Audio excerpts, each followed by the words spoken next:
Olá, pessoal! Então, vamos iniciar nossa primeira aula, né, dentro do contexto de microbiologia e parasitologia.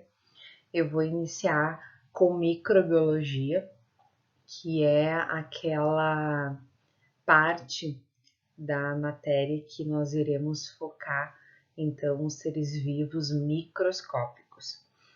E a nossa segunda parte do conteúdo, que vai ficar mais voltado para P2, que seria a prova 2, ela vai estar relacionada então com parasitologia. Não que a gente não vá ver algumas coisas de micro junto, mas a gente vai voltar mais para a parte conceitual, então, de parasito num segundo momento, tá certo?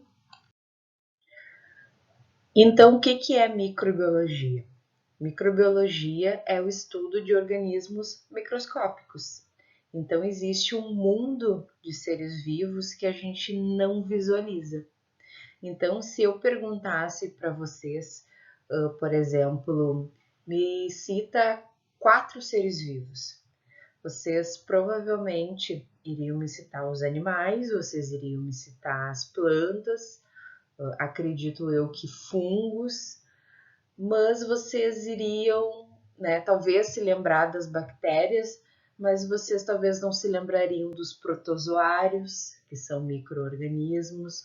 Vocês se lembram talvez de fungos, porque a maioria deles a gente consegue visualizar, mas, por exemplo, existem vários fungos que são unicelulares, ou seja, são constituídos de uma única célula que a gente não consegue visualizar. Então, existe uma biodiversidade gigantesca no planeta de micro-organismos que estão inseridos no ambiente, que estão inseridos dentro de outros organismos. Então, só para vocês terem uma noção, nosso corpo ele é constituído por trilhares de células, mas nós temos muito mais bactérias dentro do nosso corpo.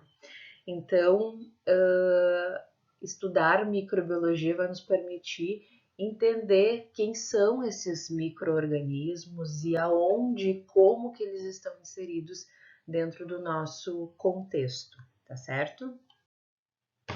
Pois bem, a microbiologia, ela não está dentro de um contexto só voltado para a questão medicina, ou seja, estudar doenças que estão relacionadas com os micro-organismos. Na verdade, justamente por os diversos micro-organismos serem muito abundantes em diferentes espécies no planeta, nós temos a microbiologia inserida em diversos setores. Por exemplo, nós temos a microbiologia de alimentos, então como é que nós podemos produzir alimentos através de micro-organismos? Vou dar um exemplo aqui para vocês, o queijo, né? Ele é utilizado, alguns tipos de queijo é utilizado um fungo, né? Para fazer este alimento. Então, nós temos iogurte, enfim, nós temos uma gama de alimentos que são produzidos através da inserção de alguns micro-organismos. A gente tem a microbiologia ambiental, que seria aquela microbiologia de organismos que estão inseridos dentro de um contexto do ambiente. Então, a gente tem vários detectores, por exemplo, de que o ar é limpo através de micro-organismos que só sobrevivem em ar limpo, que é o caso dos líquens, que é uma associação de algas com bactérias. Então, elas se associam e quando nós temos a presença desses líquens em alguns determinados locais, está me mostrando, por exemplo, que aquele local ele é limpo, o ar é limpo, porque eles são dois micro-organismos, são duas espécies de micro-organismos que não conseguiriam sobreviver com os poluentes que estão na nossa atmosfera. Então, microbiologia ambiental, esse é um exemplo de como é que é esse setor.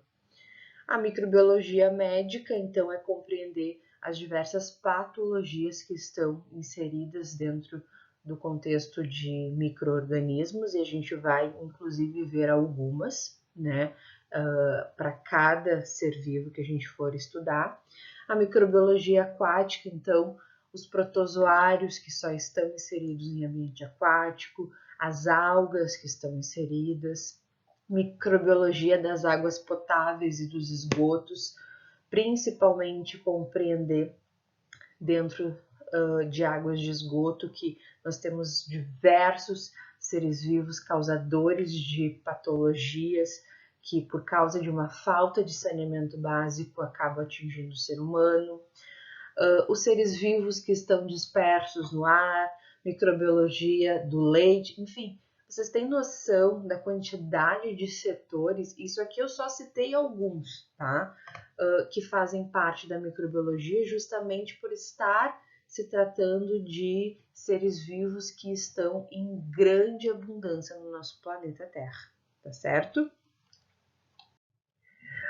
O foco dessa aula vai ser estudar os seres vivos, né?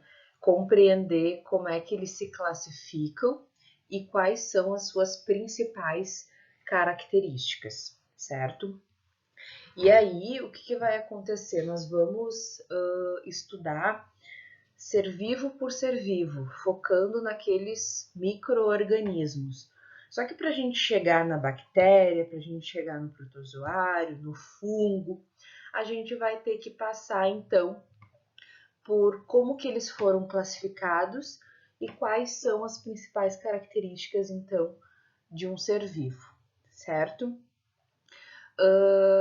Só para vocês terem uma noção na questão de classificação, que na verdade é muito mais complexa do que eu vou explicar para vocês. Aqui eu vou dar só uma sintetizada, porque a classificação não é bem o nosso foco, mas os seres vivos, até um período, eles eram conhecidos e classificados apenas em dois tipos, que eram as plantas e os animais. Então, tudo aquilo que era animal era colocado lá no grupo do animal. Tudo aquilo que era planta, e isso entrava também fungos, por exemplo, por estar inserido dentro do mesmo contexto que as plantas estão, eram colocados já lá no grupo das plantas. Então, a classificação se dava muito pelo que se observava. Então, não tinha tecnologia para saber que micro-organismos existiam. Ninguém sabia. Então, se classificava diante daquilo que se via. A questão é que o tempo se passou, a tecnologia surgiu, junto com a tecnologia veio a descoberta dos microscópios, e com a descoberta do microscópio começou a se compreender que existia muito mais do que plantas e animais no planeta. E aí viu-se que existia uma biodiversidade gigante de seres microscópicos. Então, o foco foi começar a estudar esses micro-organismos. E aí, a partir desse estudo, começou a se verificar que existia não só um tipo de micro-organismos, mas vários tipos. Então, a partir desta compreensão que os estudiosos na época tinham, eles criaram 5 grupos que eles denominaram de reinos. Tá? Esses 5 grupos foi denominado como reino Monera, reino protista, reino fungo, reino plantas e reino animais, certo? Então eles pegaram aqueles seres vivos que tinham características semelhantes, por mais que muitas vezes eles se diferenciavam em características, né? Em algum momento lá no seu período de vida eles tinham características semelhantes. Então essas características semelhantes agruparam eles em grandes 5 grupos. Então quando eu falo, por exemplo, de reino animal, tá? Que é o reino que nós seres humanos estamos. Então, o que acontece? Nós, seres humanos, estamos no mesmo reino que as baratas, mas somos completamente diferentes das baratas. Mas temos características que são semelhantes. Então, o que acontece? Somos colocados no mesmo grupo, que é o grande grupo que a gente chama de reino Animalia, porém, dentro desse reino existem outras subclassificações, que é o que a gente chama de classificação taxonômica, que vai fazer com que esses seres vivos se distanciem. Então, num período, eles foram aproximados por termos características semelhantes, mas dentro do grande grupo existem outras subclassificações que vão nos distanciar da barata. Graças a Deus, né? Porque senão... Mas, enfim, o que acontece? Para todos os reinos existe, então, essa classificação taxonômica, né? Essa classificação biológica, fazendo, então, com que, por exemplo, todas as bactérias sejam colocadas lá dentro do reino Monera. Mas elas vão, como nós sabemos, existem centenas de espécies. Então, lá dentro, elas vão se distanciar uma das outras de acordo com as características incomuns que elas vão vir a ter, tá? Gente, este conteúdo de classificação taxonômica é só uma coisa assim para vocês relembrarem. Isso a gente já viu quando a gente estava lá no ensino médio, por exemplo, para vocês se relembrarem, porque não é o foco da nossa aula, mas só para vocês entenderem por que nós temos esses 5 grupos que nós iremos focar alguns em específicos, tá?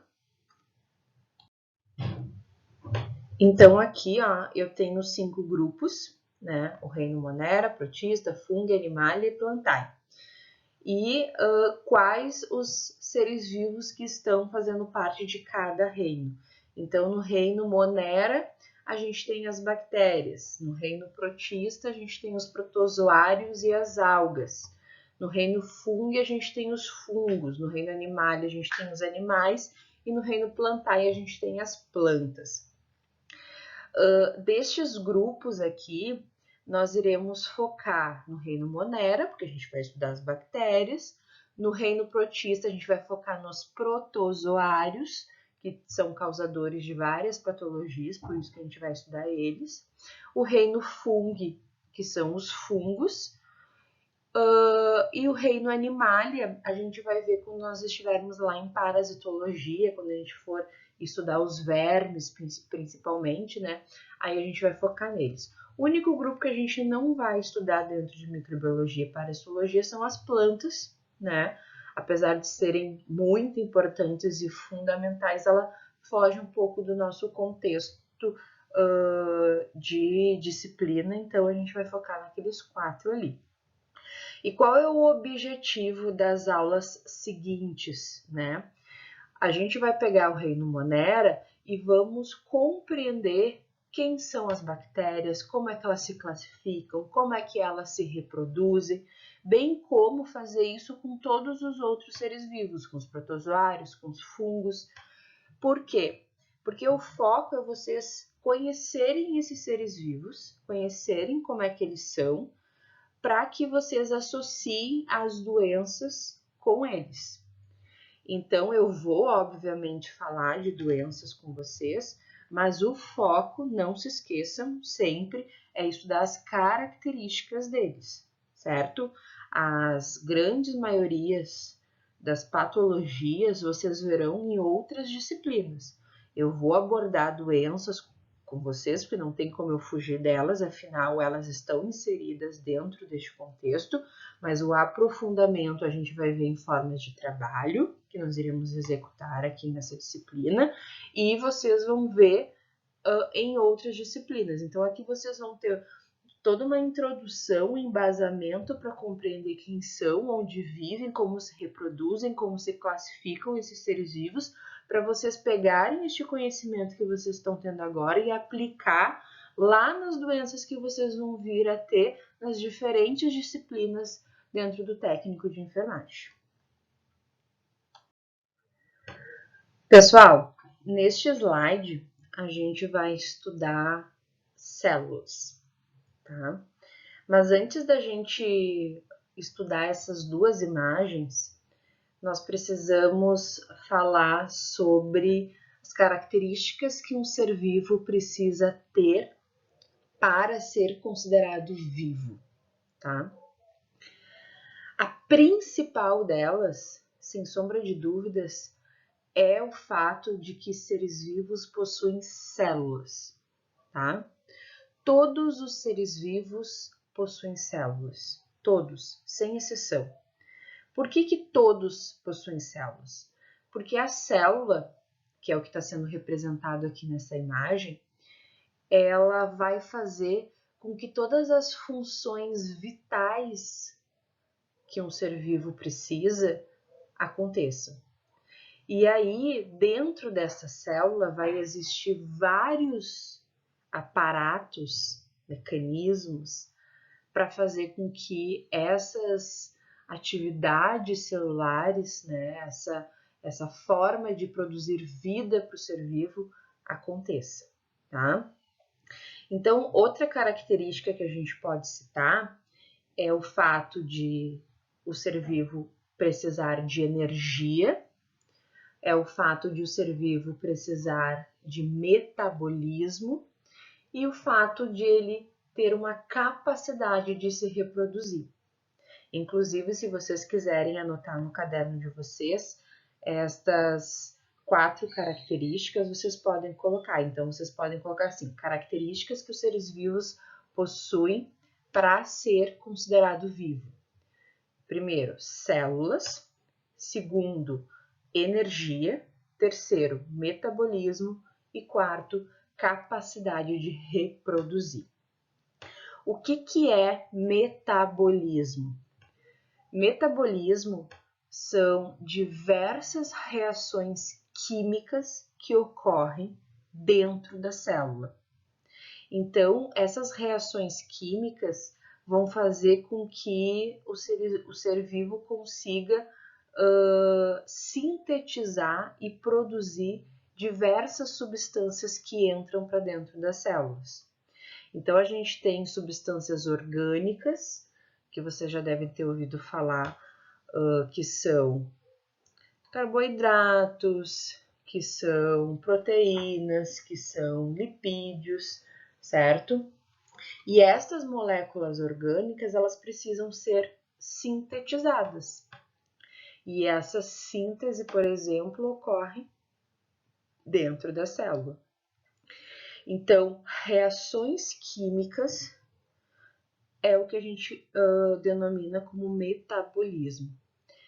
E um dos efeitos do metabolismo é a geração de energia. Todo ser vivo ele precisa de energia para fazer com que as suas funções vitais aconteçam. Então, por exemplo, as plantas, algumas algas, elas conseguem produzir a sua própria energia através da fotossíntese. Então, elas conseguem captar luz solar, elas conseguem captar água e nutrientes do ambiente, e aí elas fazem, né, uma reação química desses vários compostos e aí transformam isso em energia. Nós, seres humanos, bem como praticamente quase todos os outros seres vivos, não conseguem. A gente precisa o quê? Vou dar o exemplo de nós, seres humanos. A gente precisa comer para obter energia. Então, a gente precisa se alimentar de um outro ser vivo para obter essa energia, porque a gente não consegue, né, produzir ela. E essa geração de energia vai se dar, então, através de processos metabólicos, ou seja, processos químicos, certo? E também tem a característica que o ser vivo precisa, que é a capacidade de se reproduzir e gerar descendentes férteis. Então, vocês já vão visualizar aqui nessa imagem que eu vou explicar para vocês que todos nós temos material genético, que é DNA e RNA. Para quem não sabe ou não se lembra, porque isso a gente já comentou em outras aulas de anatomia, material genético é aquele material que carrega as nossas características que nós herdamos dos nossos pais e que nós vamos passar para gerações seguintes, né? E graças a esse material genético, a gente tem a capacidade de se reproduzir e assim garantir a perpetuação da nossa espécie. Isso, na verdade, é algo que todos os seres vivos fazem, porque o objetivo de cada espécie é fazer, então, a perpetuação dela. É fazer com que os seus genes, que estão em forma de DNA, sejam passados, então, de ser vivo para ser vivo, certo? Então, de uma forma geral, é isso, tá? É vocês compreender essas características. Existem outras? Óbvio, existem muitas outras características, mas digamos que as principais são essas 4 que eu citei para vocês. E dentro dessas 4 que eu citei, eu quero focar na mais importante, que é células, tá? Por que ela é a mais importante? Porque a capacidade de se reproduzir, ela se dá graças ao material genético. E o material genético se encontra onde? Dentro da célula. Metabolismo são reações químicas que ocorrem onde? Dentro da célula. E a energia, ela vai ser gerada através de processos metabólicos que acontecem onde? Dentro da célula. Então, vocês conseguem compreender que as células, elas são fundamentais para a formação de um ser vivo, certo? E aí aqui eu botei 2 imagens para vocês. Uma imagem, ela está relacionada com o que a gente chama de célula procariótica, que é essa daqui. Não reparem na minha setinha. E a outra é a célula eucariótica, que está mostrada nessa imagem aqui de baixo. Pessoal, olhando para essas duas, o que a gente consegue visualizar? A gente consegue visualizar, por exemplo, que a célula eucariótica, ela é muito, mas muito mais complexa do que a célula procariótica. Por quê? Porque a célula procariótica, ela é uma célula, digamos, mais antiga, mais arcaica. Ela existe há muito mais tempo. Foi de uma célula procariótica que se evoluiu para chegarmos numa célula eucariótica. Então, digamos que a célula procariótica, se a gente for fazer uma analogia com os primeiros seres vivos que habitaram o nosso planeta, assim que houve a possibilidade de ter vida no planeta, tinha uma célula procariótica, que é uma célula muito mais simples. Simples no sentido de que, olha o que tem dentro da célula. Tá vendo aqui, ó? Olha aqui, ó. Comparado com tudo o que tem dentro dessa outra célula. Vocês conseguem compreender que essa célula eucariótica, ela tem muito mais aparatos do que a outra? O que significa? Tá vendo esse monte de estruturas aqui, ó? Tô circulando, ó, e na eucariótica. As mitocôndrias, aqui, ó, centríolos, vacúolo, lisossomos, complexo de Golgi. Os nomes não são muito bonitos, tá, gente? Não fiquem... as mitocôndrias, que estão mais aqui embaixo. Cada estrutura que eu acabei de citar para vocês se chama organelas. O que são essas organelas? As organelas, pessoal, são estruturas que se encontram dentro das células, capazes de realizar diferentes funções. Então, uma vai ter a função de gerar energia, por exemplo, que é o caso das mitocôndrias. Os lisossomos são responsáveis, então, por digerir parte velha da célula ou corpos estranhos que entram dentro da célula, faz uma limpeza celular. Cada um tem uma função específica para fazer com que essas funções vitais aconteçam. Geralmente, cada organela ela tem um tipo de processo metabólico acontecendo para fazer com que a célula funcione. Então, se tu for pegar esse monte de organelas que tem na célula eucariótica e fazer uma comparação com a célula procariótica, a única organela que ela tem na célula procariótica são essas bolinhas que estão em rosa aqui, ó. Tá vendo? Que se chama ribossomos, tá? Ribossomos é uma organela que existe tanto em célula procariótica quanto em célula eucariótica, capaz de fazer síntese de proteínas, tá? Então, proteínas já dá para entender, então, que é algo que está não só em quem tem essas células eucarióticas, mas também na procariótica. Então, essa imagem é para vocês compararem uma questão de complexidade. A célula procariótica ela é mais simples, ou seja, ela vai constituir seres vivos mais simples, enquanto a célula eucariótica ela é muito mais complexa, ela evoluiu de uma célula procariótica, então ela adquiriu muito mais estruturas, ou seja, ela desempenha muito mais processos metabólicos, graças ao fato de ela possuir muito mais organelas. Então, se vocês quiserem colocar no caderno de vocês a diferença entre célula procariótica e célula eucariótica, seria interessante vocês colocarem que célula procariótica ela é mais simples e que ela tem apenas uma única organela, enquanto a célula eucariótica ela é mais complexa e tem várias organelas, tá certo? E a última diferença das duas é o seguinte: falei para vocês que todas as células têm material genético, DNA e RNA. Qual é a diferença desse material genético para um e para outro, tá?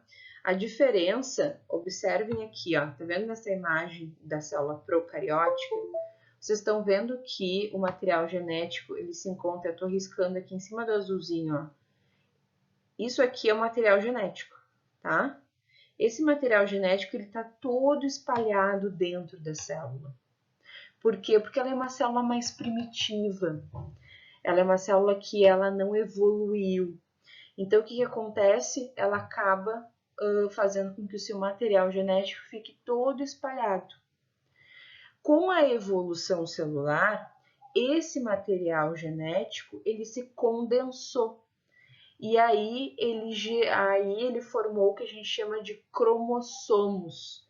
E aí ele fica guardado, aí olha aqui na célula procariótica, dentro dessa estrutura aqui, ó, que a gente chama de núcleo. Ó, aqui, ó, núcleo, tá?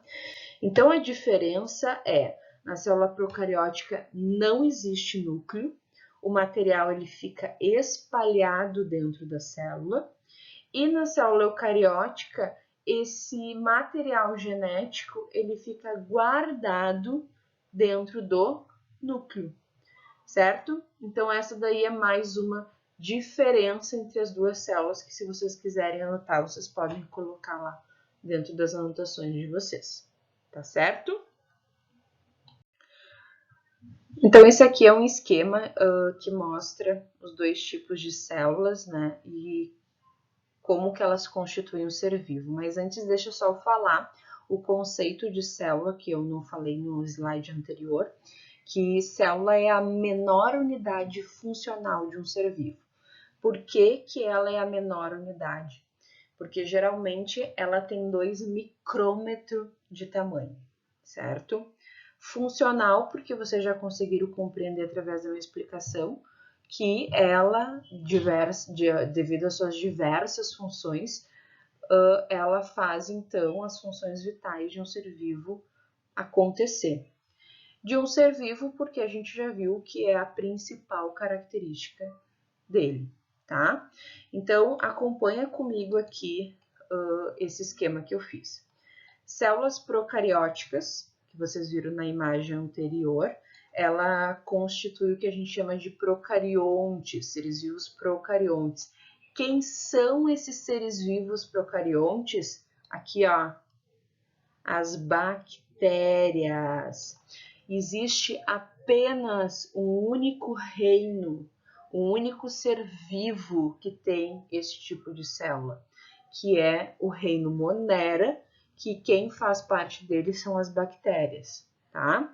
O único ser vivo que tem, então, com células procarióticas é as bactérias, tá?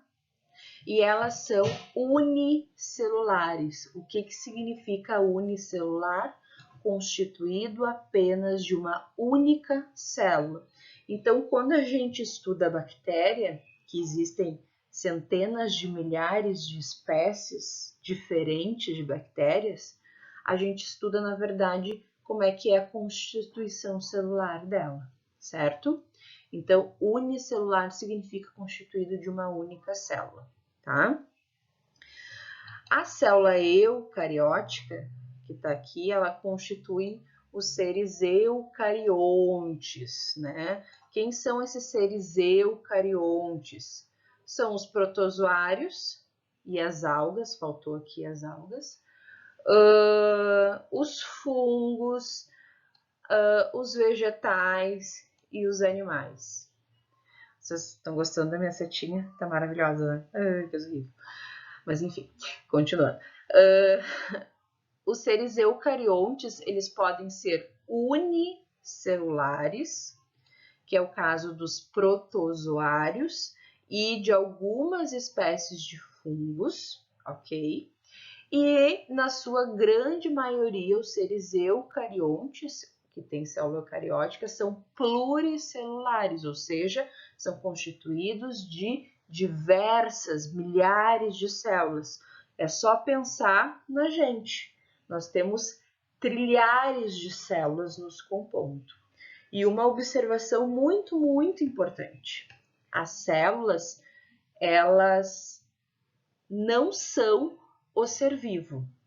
Elas constituem um ser vivo. E elas propiciam as funções vitais de um ser vivo, tá?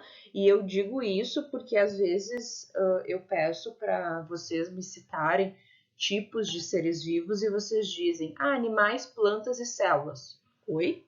Não é? Tá? Células, elas constituem um ser vivo. Elas formam um ser vivo. E essas células, elas têm uma capacidade de se replicar e gerar novas células, certo? Os processos, não sei se eu não vou falar deles, mas eu vou citar eles. Os processos de mitose e de meiose, que é a forma com que a célula se replica, certo? Então, vou citar nós, seres humanos, nós temos uma regeneração celular sempre acontecendo. As células que constituem, por exemplo, o nosso tecido epitelial, elas estão sempre se renovando, né? Então, toda vez que a gente toma banho, por exemplo, e a gente se esfrega, a gente está o quê? Liberando células mortas. Por quê? Porque as células, elas têm um tempo de funcionamento e à medida que esse funcionamento vai diminuindo, elas vão se renovando através, então, de processos que a gente chama de mitose e meiose, que eu não vou entrar com vocês, porque não é o caso aqui do nosso conteúdo, tá certo? Então, isso aqui é uma síntese do que eu acabei de explicar para vocês. Pessoal, esse aqui é um videozinho, ó, eu vou dar play aqui para vocês. Ele é um GIF, ó, que ele vai mudando e ele vai agora colocando cor para vocês começarem a entender numa outra dimensão, numa dimensão 3D, como que uma célula ela é constituída. Tá vendo que legal?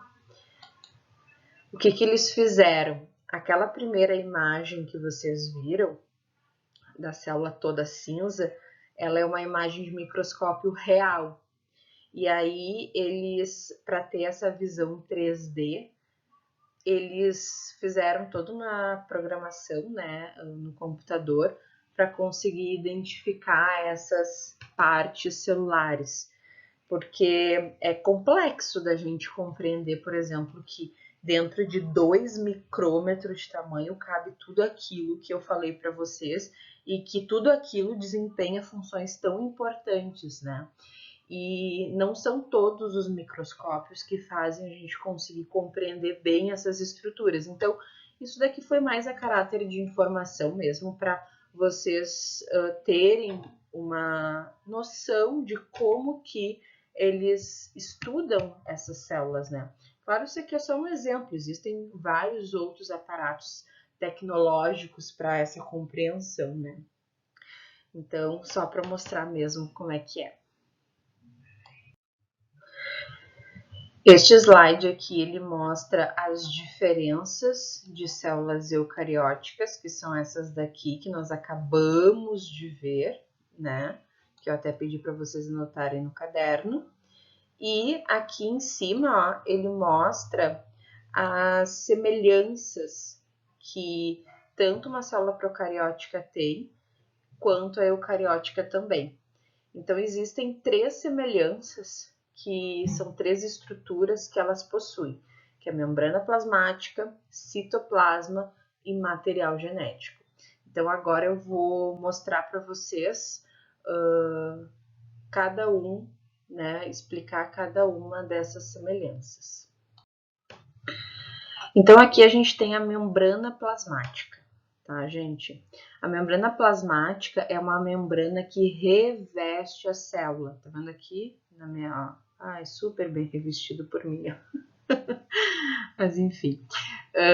Gente, aqui eu tenho a célula e é a membrana que reveste toda ela, se chama membrana plasmática. Então, se eu pegar e der um zoom nessa membrana plasmática, eu vou ter uma estrutura mais ou menos semelhante com essa daqui, certo? A membrana plasmática, ela tem uma função importantíssima, porque ela faz o controle de tudo que entra e sai de dentro da célula. Então, o que acontece?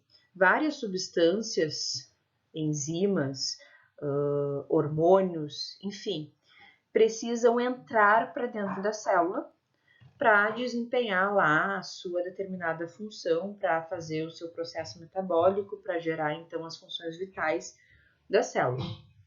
E muitas dessas substâncias que entram e são sintetizadas pelas diferentes organelas, ou lá no caso da célula procariótica apenas pelo ribossomo, o que acontece? Elas muitas vezes secretam substâncias que precisam sair de dentro da célula.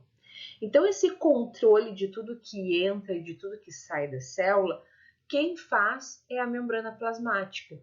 E ela faz porque ela tem o que a gente chama de permeabilidade seletiva. Ela é permeável para justamente entrar e sair essas coisas, e seletiva porque ela faz uma seleção. E para que ocorra essa seleção e esse controle, existem receptores na membrana plasmática, que aqui está denominado por carboidratos, glicoproteínas, proteínas, tá vendo? São receptores que vão fazer com que, quando determinadas substâncias cheguem até a célula, se encaixem nesses receptores para então conseguir entrar para dentro da célula ou até mesmo sair de dentro da célula. Então, ela faz todo um controle através desses receptores, né, formados na sua grande maioria por proteínas. Aqui é um gifzinho que eu vou mostrar para vocês, ele é bem rapidinho, já vou dar play, de um mecanismo de receptores que a membrana plasmática tem. Então, seria como se uma substância chegasse, se encaixasse e assim conseguisse abrir esses receptores para entrar as substâncias, tá? Então, olha aqui. Ó, tá vendo ali, ó? Chega, se conecta e abre para então, consequentemente, entrar a substância. Ó, chega, é como se fosse uma chave fechadura. Então, a membrana plasmática, ela tem, então, esse mecanismo através de vários receptores para conseguir visualizar. Aqui, ó, é um outro GIF de um outro jeito mostrando, ó, como que as substâncias estão entrando através dos receptores que foram abertos. Claro, né, gente? Tanto a imagem anterior quanto estas não são reais, tá? São ilustrações para que vocês consigam, né, ter uma noção de como é que ocorre, então, as entradas e saídas da membrana plasmática, tá? Sempre através desses receptores. Então, aqui a gente chegou no citoplasma, né, que é o que está representado em azul. E o citoplasma nada mais é do que um material gelatinoso, composto de água e sais minerais, que vai fazer com que todas as estruturas celulares fiquem nos seus devidos lugares. Então, ele faz, digamos, uma delimitação de espaços dentro da célula, tá? E aqui a gente tem um material genético, né, que tanto a célula procariótica quanto a eucariótica possuem. Então, aqui, na verdade, não é uma célula eucariótica, na verdade, é o núcleo que está presente na célula eucariótica. E aí aqui vocês conseguem ver o núcleo, que está em roxinho, e o que está, ó, em azulzinho aqui circulado por mim, é os cromossomos, que é a forma com que aquele DNA se condensou e se organizou para estar inserido dentro do núcleo, como eu tinha explicado lá no slide das células, tá? E aqui vocês conseguem, ó, visualizar uma célula procariótica, certo? Onde o material genético está todo espalhado dentro da célula, certo? Por ser mais primitivo, esse material genético, ele não está organizadinho. Pessoal, a aula de hoje, então, se encerra por aqui, né? No caso, voltada para os conceitos de microbiologia. Eu foco dentro dessa parte da microbiologia na biologia celular, porque como as células é algo muito importante dentro do contexto de seres vivos e todos os mecanismos de vida que o ser vivo tem, possui, são de origem celular. Então, é muito importante que, a partir de agora, que a gente vai estudar grupo por grupo, que vocês compreendam, então, essa característica que é tão fundamental, e aí vocês entendam como é que eles se classificam, como é que eles se reproduzem, como é que eles têm lá suas funções vitais acontecendo, que são fundamentais, tá certo? Desta aula, o que eu tinha como objetivo que vocês entendessem, então, o que é microbiologia, aonde que nós aplicamos a microbiologia, quais são as características que um ser vivo precisa ter para ser considerado vivo, e que vocês saibam classificar os dois tipos de células com os respectivos seres vivos, e assim a gente, a partir desses conhecimentos que a gente aprendeu nessa aula, aplicar agora em cada grupo individualmente, tá certo? Foi um prazer estar com vocês e nos vemos nas próximas aulas. Nos vemos não, né? Vocês me ouvem nas próximas aulas, tá certo? Beijinho.